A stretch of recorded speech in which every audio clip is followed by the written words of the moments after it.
Hi students, welcome back to English grammar class of grade 6 and 7 combined. So, now before last lecture, जो previous lecture हमारा हुआ उसमें I explained you about sentence, subject and predicate, sentence मतलब subject, verb and object. Today we will continue ahead आगे निकलते हुए sentence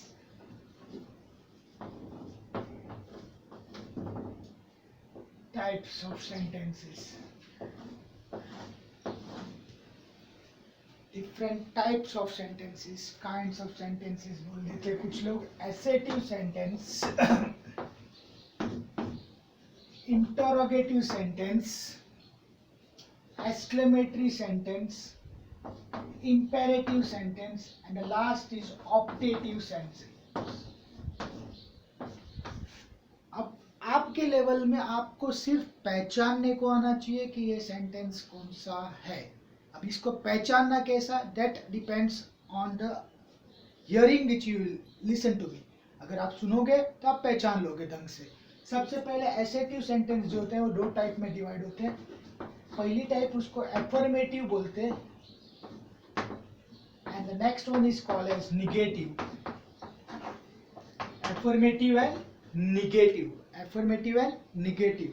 affirmative sentence को हम सिंपल भाषा में पॉजिटिव सेंटेंस भी बोल सकते हैं. अगर सिंपली बात करें तो पॉजिटिव सेंटेंस भी उसको बोल सकते हैं. नाउ पॉजिटिव सेंटेंस मतलब जिस सेंटेंस में सकारात्मक बातें की गई हो, पॉजिटिव बातें की गई. नेगेटिव मतलब नकारात्मक, जिस सेंटेंस में नो, नॉट, नेवर ये शब्दों का उपयोग होता है तब जाके ये नेगेटिव सेंटेंस बनते हैं, और जिसमें नहीं होता है ये एफर्मेटिव सेंटेंस होता है. इसकी पहचान क्या होती है? एसेटिव सेंटेंस एक सिंपल डिक्लेरेटिव स्टेटमेंट होती है जो फुल स्टॉप से खत्म होता है. For example, I am a boy, ये हो गया हमारा एसेटिव सेंटेंस. ये एसेटिव एफर्मेटिव है.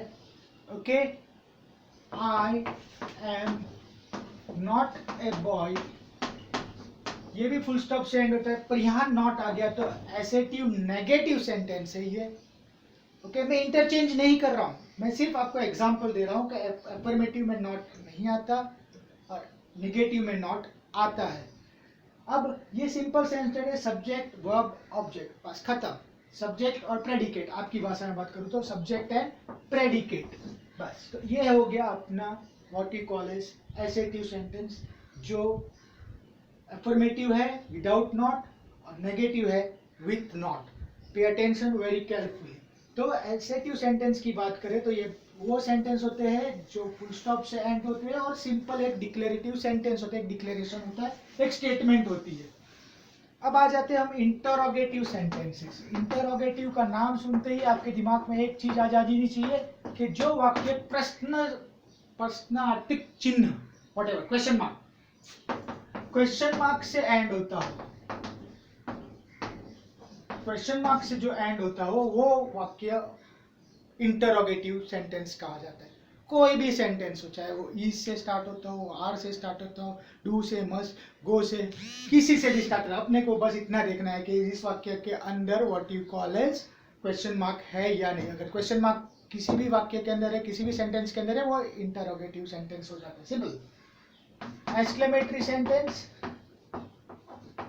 जिस सेंटेंस में ये वाला चिन्ह होता है जिसको हिंदी में विश्वबोधक कहते हैं, और ये सडन फीलिंग दिखाता है. Sudden feeling, oh oh, for example, oh hurray, India one the match, hurrah.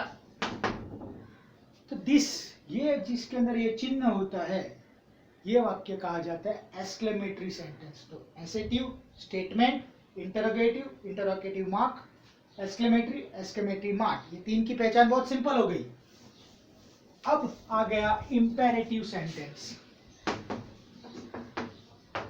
अब ये इंपेरेटिव सेंटेंस वो सेंटेंस होते हैं जो कमांड बताते हो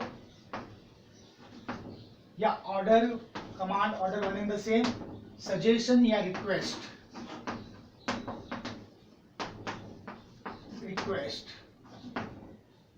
मतलब ये किसी का मूड बताते हो, स्पीकर का, जो बोलने वाला है उसका मूड बताता है। फॉर एग्जाम्पल, ये सेंटेंस की सिंपल बात करूं तो इसमें सब्जेक्ट नहीं होता, होता है पर हिडन होता है, सब्जेक्ट हिडन होता है। जिस वाक्य में सब्जेक्ट हिडन होता है are called as imperative sentence. ये कमांड दिखाते हैं। For example, get out, stop, order, suggestion, do this work, request, please, excuse me. जिस वाक्य में कमांड, ऑर्डर, रिक्वेस्ट, सजेशन ये होता है, they are imperative. Most important point, इसमें सब्जेक्ट हिडन होता है। यहाँ सब्जेक्ट नहीं होता, और अगर सब्जेक्ट नहीं होता तो इसका मतलब माना जाता है कि यू, YOU, वो सब्जेक्ट बन जाता है। YOU सब्जेक्ट बन हो जाता है। सीनियर क्लासेस में when you come in the next level of grammar you will be understanding, ये बात समझ जाओगे आप।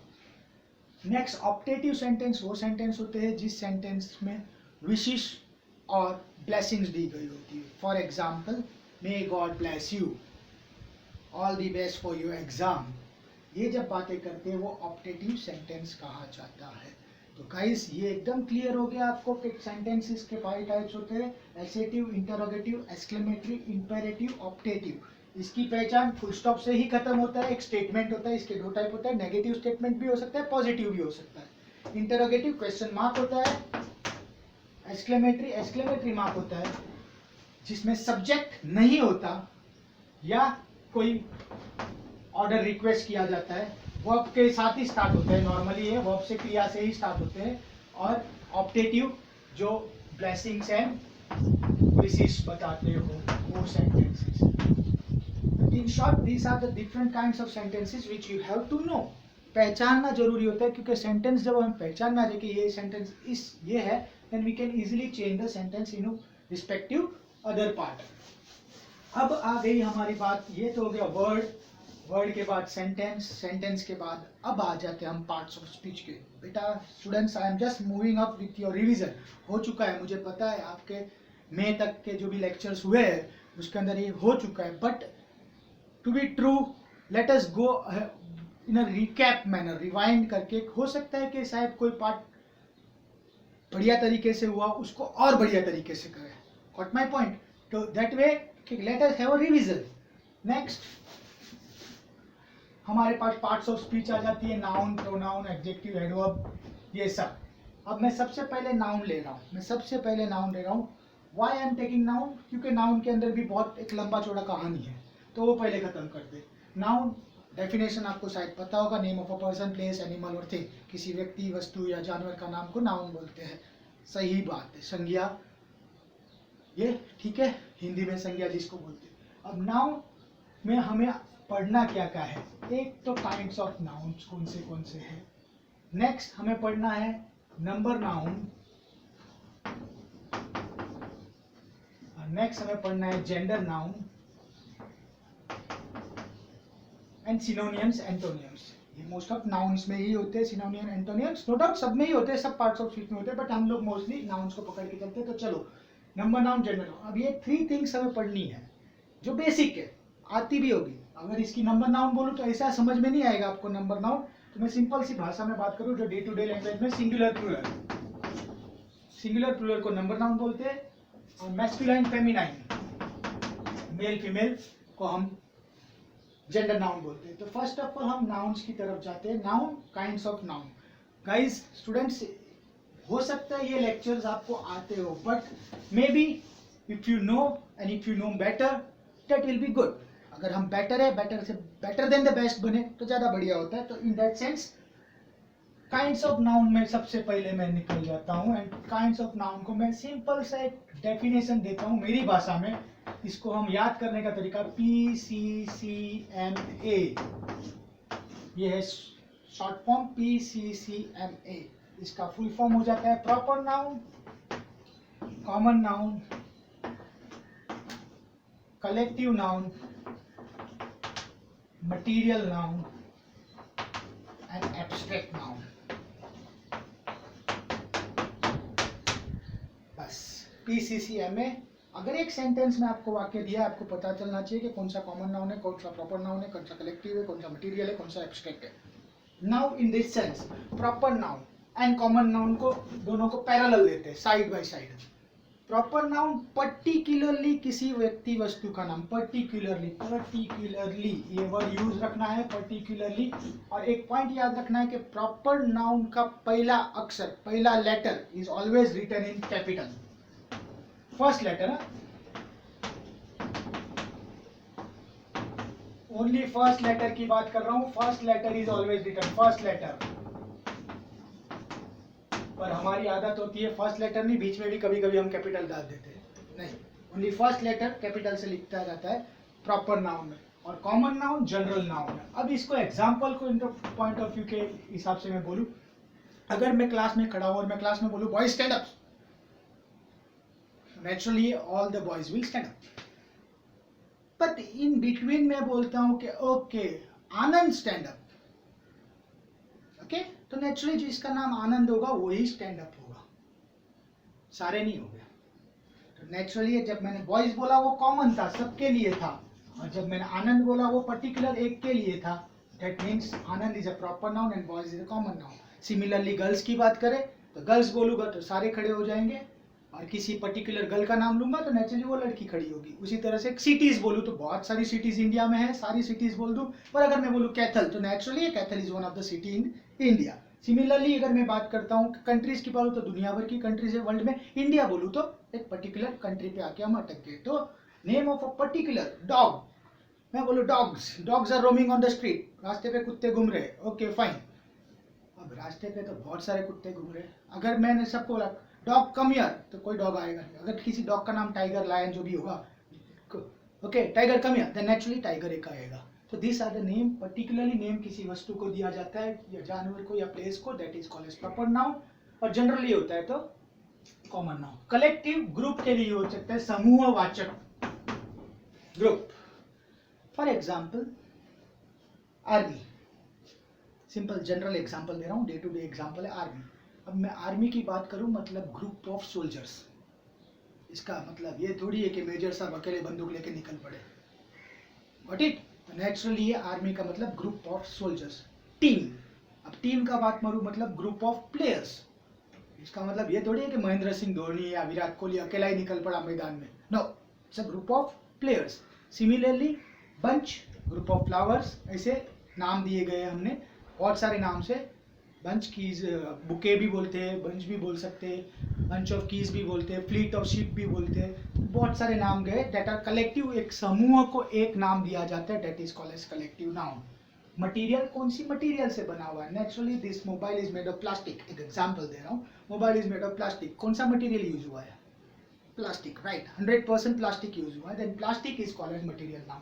The table is made of wood, कौन सा मटेरियल यूज हुआ है, wood, and the wood is called as a material noun, किस वस्तु से बना हुआ है, that is called as material noun. Now comes the abstract noun. Abstract noun का मतलब यह है we cannot touch, can't touch, nor we can see, we cannot touch and we cannot see, हम टच भी नहीं कर सकते, देख भी नहीं कर सकते, we can just feel it, इसका सिर्फ अनुभव कर सकते हैं, अनुभव कर सकते हैं, we can just feel it. For example honesty, ईमानदारी, ईमानदार आदमी है, कोई इंसान ईमानदार है तो क्या उसके चेहरे पे लिखा होता है क्या है ईमानदार, ना, उसको फील किया जाता है कि नहीं ये आदमी वास्तव में ईमानदार है, अनुभव किया जाता है। ऐसा थोड़ी है कि ईमानदार 2 किलो ईमानदार लेके आना मार्केट में से, अवेलेबल नहीं है। तो दिस आर द थिंग्स, ईमानदारी, प्राइड, गर्व, this are the abstract qualities जो ना तो टच की जा सकती है, ना we can see it, just we can feel it. तो this are the different kinds of nouns, proper, common, collective, material, abstract, PCCMA, इतना ही याद रखना है, इसका full form you have to remember, no doubt about it. तो ये general lecture हो गया। उसके बाद आपका अगर आगे आगे चलते हैं तो नंबर नाउन्स में singular and plural, there are rules of singular and plural.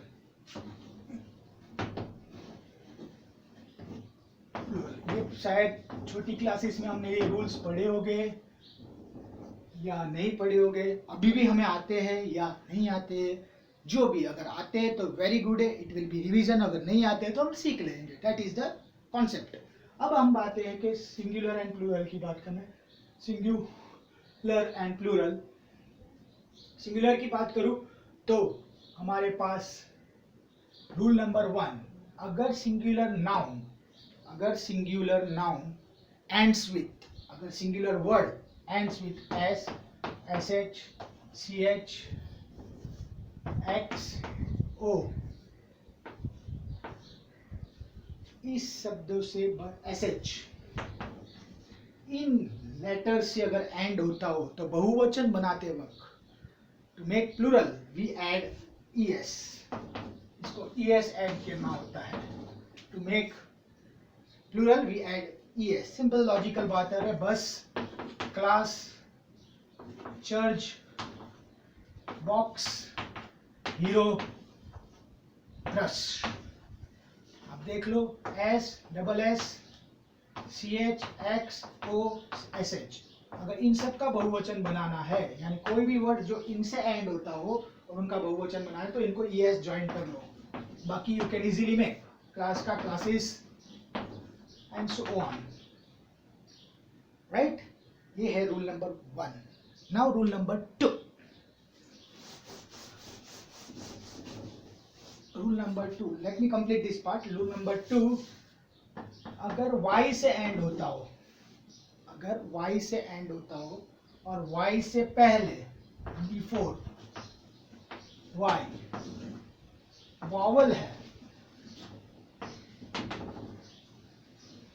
Vowel A, E, I, O, U, ये 5 में से कोई भी एक है, बिफोर y से एंड होता हो और y से पहला ही अक्षर वॉवल हो, तो सिर्फ देन ऐड एस, तब प्लूरल बनाते वक्त एस ऐड किया जाता है। फॉर एग्जांपल बॉय, बॉय एक लास्ट अक्षर है, उसके पहले ओ है, तो प्लूरल बन जाएगा बॉयज।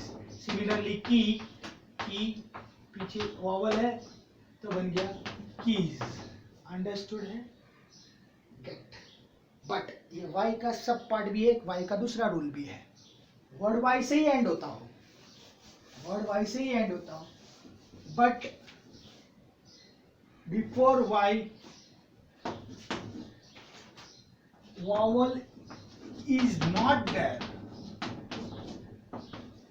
before y vowel नहीं है, तो प्लूरल कैसे बनेगा? देन रिप्लेस y, तब y को रिप्लेस कर लो बाय ies। सिटी, y से पहला ही चाहिए मुझे, y से नेक्स्ट, यही वाला, ऐसा नहीं कि y से जस्ट नेक्स्ट, ऐसा नहीं कि y के आगे तो ये भी है, पर y से जस्ट नेक्स्ट वाला। देन कम्स सिटीज, IES में बदल जाता है आर्मी, नेक्स्ट M है इसलिए आर्मीज, बेबी नेक्स्ट B है इसलिए babies. Understood? This notes you have to make it very clear, 2-3 बार अगर सुनोगे तो you will easily remember also the things. आगे in the same series if I am moving ahead, next rule आता है हमारा, अगर नाउन एंड होता है विथ एफ और एफ ई, अगर एफ या एफ ई से एंड होता हो तो बहुवचन बनाते वक्त एफ या एफ ई को हटा दिया जाता है, एफ या एफ ई को हटा दिया जाता है और वीईएस में बदल दिया जाता है।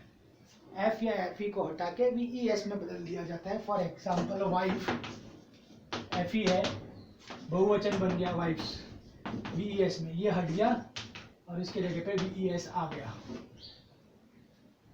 अंडरस्टूड? आगे उसी तरह से अगर मैं ले लूं लीफ, एफ, एफ हट गया और आ गया वीईएस, leaves. So these are the common rules which you have to remember in nouns, what you call as number noun and while making singular to plural। आगे हम मैस्कुलाइन टू फेमिनाइन बनाते हैं, तब भी उसके कुछ रूल्स है, but most of the time हम उनको याद ही कर ले, जैसे नेस लगा के लायन, लायनेस, ओके, ही का सी करके, okay, we can easily change. उसके भी रूल्स है but that are not so quite important because you can easily remember them. Apart from this एक और चीज है जो हम बोलना चाहता हूँ, वो है आपके synonyms and antonyms, same meaning and opposite meaning. ये बहुत ही इंपॉर्टेंट है, इसके लिए भी कोई रूल्स नहीं है, you have to learn it by heart, बाकी कोई दूसरा चारा नहीं है। तो ये था आज का lecture. You have just gone through the sentence, kinds of sentence, nouns and singular plural तक हमने खत्म किया। अब tomorrow we will be, next lecture जब भी होगा, we will be moving with pronouns. Okay, खाली प्रोनाउंस में हमने काइंड्स ऑफ प्रोनाउंस एक बार रिवाइज करने हैं। उसके बाद adjective, how to make adjective सारा किया हुआ है, no doubt about it, but we will go through it so that एक बार, और एडजेक्टिव्स को कैसे बनाना, जैसे सिंगुलर टू प्लूरल बनाना सीखे, उसमें भी एडजेक्टिव्स को भी पॉजिटिव टू कंपेरेटिव बनाने के लिए क्या रूल है, कंपेरेटिव टू सुपरलेटिव बनाने के लिए क्या रूल है। देयर आर सर्टेन रूल्स, जो रूल्स है हम उसको कर लेंगे। Hopefully you got the point and make it clear. Notes में you will be getting today jumbled sentences दूंगा मैं, okay, and then I will be giving you what you call as singular to plural and identifying the type of sentence. Thank you very much.